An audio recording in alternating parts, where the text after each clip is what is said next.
Zohran Mamdani, New York's incoming socialist mayor, heads to a White House meeting with President Trump after convincing the city's law and order police commissioner to stay on the job. Plus, Congresswoman Elise Stefanik jumps into the race for New York governor, though even amid Mamdani mania, a new poll shows her trailing the incumbent Kathy Hochul. From the opinion pages of the Wall Street Journal, this is Potomac Watch. Welcome, I'm Kyle Peterson with the Wall Street Journal. We're joined today by my colleagues on the editorial pages, columnists Kim Strassel and Bill McGurn. Zohran Mamdani's history of anti-police rhetoric includes comments several years ago that the New York Police Department was wicked and corrupt and, quote, a major threat to public safety.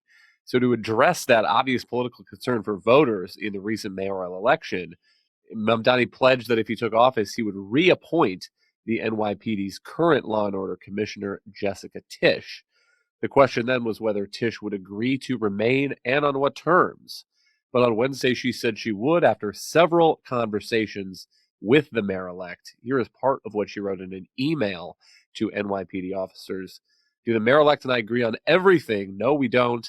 But in speaking with him, it's clear that we share broad and crucial priorities: the importance of public safety, the need to continue driving down crime, and the need to maintain stability and order across the department, unquote. Let's also listen to Mamdani on WPIX in New York explaining how he sees this choice of Commissioner Tisch. So these are conversations that we've been having actively since the election now, more than 2 weeks ago. Conversations between the commissioner and myself, between our teams, and they've always come back to a shared goal of delivering public safety for New Yorkers. And the reason that I said over the course of the campaign, especially in the final weeks of the general election, about why I wanted to retain Commissioner Tisch, it always came back to the outcomes. This is someone who came into an NYPD that the current mayor had stacked with corruption and incompetence at the upper echelons of it. And she started to root that out, started to deliver accountability. And amidst that, also delivered historic drops in crime across the 5 boroughs. And that's what we're looking to build on under the Mamdani administration. And when she says she's agreed to stay on, just help me understand that. Is she staying on for the full term? Is this a transitional period? What's it looking like time-wise? The decisions I've made with personnel, whether it be with the commissioner, whether it be my chief of staff, my first deputy mayor, these are people that I am choosing to be a part of my administration. Kim, what do you make of this? A little reassuring, perhaps, for New Yorkers that Jessica Tisch will still be there as police commissioner, but I guess we're still waiting on finding out what reassurance she has gotten from the mayor that he will not be meddling in the day-to-day activities of what she has done, as Mamdani acknowledges, to make the NYPD successful at driving down crime. That was an interesting line he used, saying that it's all good because we agree on the outcomes. And that's all fine and well, except for that the outcomes depend entirely on the inputs. And when it comes to the inputs of how you actually deal with crime in New York, they're on very, very different places and planes. And some of those policies have been described pretty clearly. I mean, I can run through a few. I mean, he has said that he supports scaling back the police budget. Otherwise, some people would call this defund the police. That has included cutting officer overtime. He wants to turbocharge the powers of this oversight board called the Civilian Complaint Review Board that has the ability, it's a 15-member board. It can review cases and vote on whether to recommend discipline against officers. But the commissioner, Jessica Tisch, has final authority over whether or not to punish them or take those recommendations. Mamdani has said he wants to give that power entirely to the panel. That is something she very much disagrees with. She has put a lot of time into a database that keeps track of gang members. She said it's been crucial to the police to allow them to unravel these organizations. He wants to get rid of that. She believes on a sort of quality of life policing, what some people call broken windows method. It's not clear he agrees with any of that. She's also been very critical of some New York laws, like bail laws that allow people out. And the police end up just arresting them for committing the same crime again. She's also been critical of a New York law that allows 16 and 17-year-olds to family courts and to juvenile centers rather than trying them as adults. And she's noted that that law has encouraged gangs to recruit younger members who they grab to do the shootings and the assaults and the robberies because they won't get as tough a sentences. He is in favor of these laws. So there's a lot there that they don't agree on. And the real question is he going to undermine her? I mean, he probably understood that this was, it would be a bad move to throw out the police commissioner that is bringing about a drop in crime. What would that signal about him? But that doesn't mean he doesn't have the ability to undermine her in many, many ways, from personnel decisions to questions of budgets and hiring, or to specific policies. So I would say watch this space. Choosing her was the easy political move to make. The tough questions are going to be what policies follow. And Bill, how they resolve their conflicting visions for the NYPD. I mean, Tisch has said that the NYPD needs to hire more officers, that is one of the biggest things it could do to help improve the crime situation in New York. Mamdani during the campaign said he wanted to keep the head count the same. On officer discipline, Mayor Eric Adams has generally let Tisch have the last word over those kinds of questions. Mamdani has not backed off, as far as I know, from his proposal during the campaign to send social workers basically out to certain nonviolent 911 calls. How is that going to work? And how will those lines be drawn? What set of calls will fall under that category? And then Kim mentions quality of life policing. Here's a piece of what Tisch said in January. When neighborhoods are plagued by issues such as aggressive panhandling, unruly street vending, public urination, abandoned vehicles, it gives the impression of an unsafe community, unquote. And Bill, that does sound an awful lot like the old theory, broken windows policing, which progressives have disliked for decades now. And so is Mamdani going to co-sign those kinds of operations by the NYPD? I don't think he is. Look, Jessica Tisch said that she and the mayor-elect agree on some broad things. I think they agree mostly we don't want more crime and we want public safety. But on the how questions, how you get there, I don't think there's any agreement at all. You know, we've been through this before.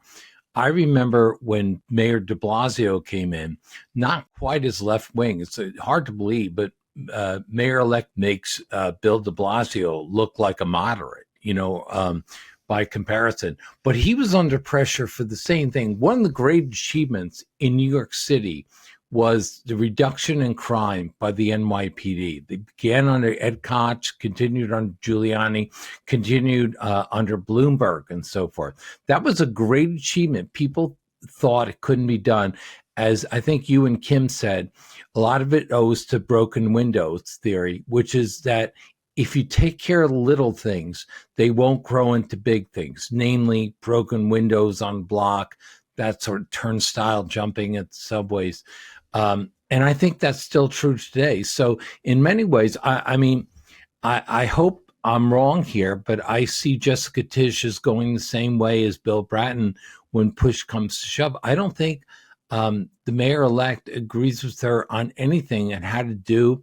I think from his rhetoric in the past, you can see that regards the police force as a malign influence on New York. And remember, New York's police force is about the most professional in the world. They are a tremendous force, tremendous capabilities that they have, what they do to keep this place safe. It's just extraordinary. And I don't think there's any respect for that among Mayor-elect Mamdani and his voters. Meantime, Mamdani is going to Washington on Friday to meet President Trump in the White House in a meeting that, according to Trump, he requested. So here is what Trump is saying on Truth Social. He's saying the communist mayor of New York City asked for a meeting. We have agreed that this meeting will take place at the Oval Office on Friday. Further details to follow.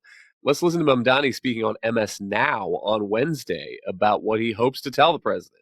I want to just speak plainly to the president about what it means to actually stand up for New Yorkers and the way in which New Yorkers are struggling to afford this city. And frankly, cost of living is something that I heard time and time again from New Yorkers about why they voted for Donald Trump. And this is something that is only continued in the last few months of this year, where we're hearing about childcare concerns, rent concerns, Con Ed concerns, even just getting on the bus, just $2.90. And just to make it clear to the president that this is what we're talking about, these are the stakes for New Yorkers and their ability to keep calling the city their home. Kim, hard to know what that kind of spectacle is going to look like. And that's true, by the way, with any time anybody walks into the Oval Office for this kind of a meeting with President Trump. But any thoughts about what could come out of this other than some pretty interesting video footage? Can I just note, in terms of that statement, by the way, I was laughing as I listened to it because Mamdani was essentially giving a long list of problems that are New York created by New York laws and New York lawmakers and New York officials. And of course, he did this on the campaign trail. He tried to suggest that the messes that are of New York's creation are somehow Washington's fault. I mean, yes, Americans across the country are dealing with affordability issues, but they are a notch above in New York City and New York State, and that is entirely because of local policies. If I were Donald Trump, I would certainly look at this with a little bit of wariness. We know that Mamdani asked for this moment. We know that he's had nothing nice to say about the president since he started his bid and since he won. In fact, he used his acceptance speech to bash on the president some more. And to suddenly ask for outreach and say he wants to sit down, I think we can assume that this is not going to be a session in which he is coming and legitimately asking for Donald Trump's cooperation or help on any issues or soliciting ideas from him. One assumes that if the cameras are on, he's going to use it for a moment to lecture the president on this or that, to try to further elevate his profile. Now, Donald Trump, I have to say, it wasn't surprising to me that he said yes to this. I think he doesn't shy away from moments like that himself. I'm sure he is aware of that potentiality. But it's always interesting to me, that is something that the president never really gets a lot of credit for, which is that he's always willing to take those invitations or accept those kind of meetings if they come along. I think one of his biggest surprises when he was first elected in his first term was that Democrats didn't want to work with him. He's a kind of deal maker, a guy that wants to throw things around. I actually, to this day, think Democrats made a huge mistake in not trying to court him in that first term, because I'm not sure, especially when he first came to office, that he was driven as much by ideology as he was by wanting to get stuff done.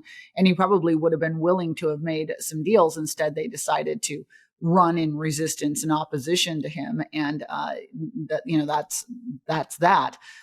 So we'll see what Donald Trump wants to get out of this himself. But it strikes me that from Mamdani's perspective, from the person who asked this is about setting up a moment where he can land one on the president and make some distinctions and sort of use it to forward his cause. This is not about getting together to have some sort of cooperation. Bill, what are your thoughts? And one other thing I would add here is that a topic that you presume could come up is President Trump's immigration enforcement efforts, his efforts to send National Guard into cities like Chicago that have resisted that idea. Mamdani, I think, could probably please his voter base if he can prevent that from happening in New York City. On the other hand, the political dynamic in Chicago seems to have pushed in the opposite direction, where Trump seems to think he's winning that fight. And at the same time, it's pretty popular among the voter bases of J.B. Pritzker and Brandon Johnson to be out there saying that they are standing up and fighting whatever Trump is trying to do publicly. Yeah. Is that good for the city, though? That's the bottom line. And again, New York has had a more successful reform of its policing, which has taken place over 3 decades and everything. So the history here is we know we can fix it. We just have to have the will to do it. And people are dismantling what worked. And I don't think Mamdani has political smarts to rise above this. I assume that he'll just appeal to his base.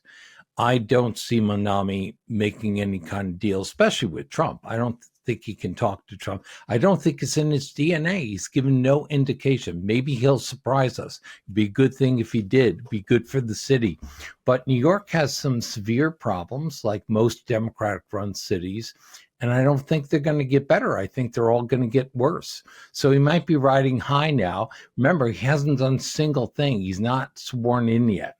But, it'd be worth having this conversation 6 months from now when we see what the Mamdani administration looks like, what their actual policies are, and the effects that it has.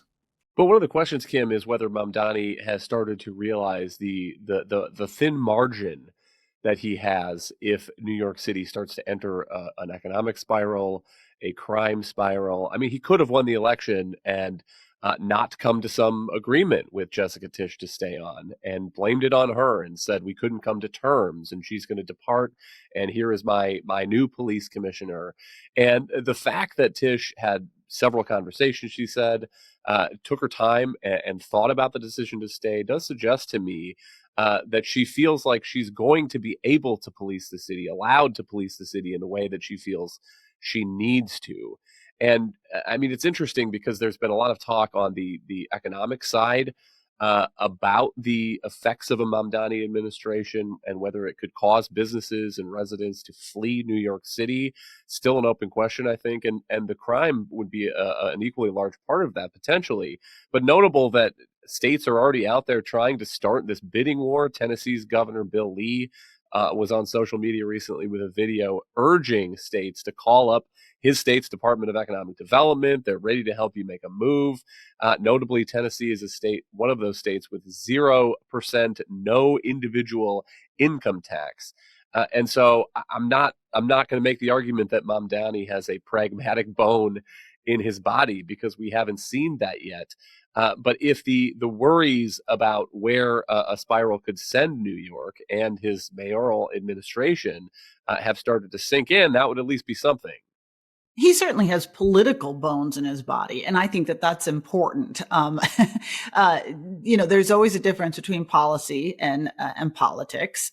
His policies he's laid out there pretty clearly, and he is a democratic socialist, and I don't see him easily giving up on those views. But he showed that he had political acumen during this last race. It was very clever to, from the start, get out on the streets, show a lot of energy. It was a recognition that a lot of his competitors in the primary and in the race were older politicians that have been around a long time. He wanted to make that contrast. Look at me, I'm young and something new. He's modulated a few of his views, at least publicly. For instance, he had toned down some of his anti-police rhetoric because safety was such a huge issue to so many New Yorkers. He's been a little bit more wary on questions of Israel and Hamas because that has become such a flashpoint. But that doesn't necessarily mean that he's changed his mind. We don't know what those conversations are that he's had with Jessica Tisch. And by the way, promises aren't worth much, especially when they're not made in public.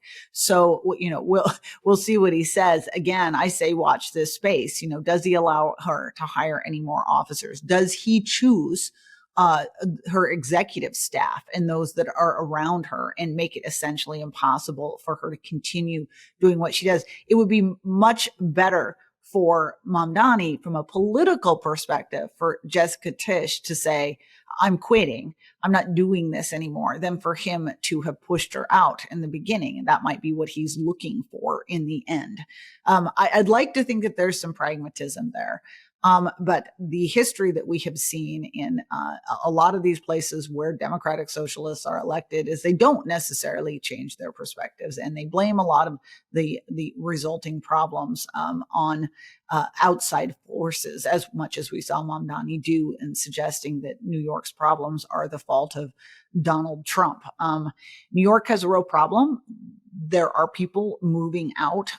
New York City is a little immune from that because it remains such an attractive landing spot for many immigrants. But time will tell here. I put me in the camp of those who think that he is not necessarily suddenly going to wake up and realize that some of those policies that Andrew Cuomo was suggesting were a better way forward anyway. Could this all be a recipe, though, Bill, for New Yorkers to do the unthinkable, which is elect a Republican governor potentially as a counterweight? Well, that is what Elise Stefanik, the prominent congresswoman, is now going to give it a try. She has announced her campaign officially. Here she is on Fox News Sunday with part of her message to voters.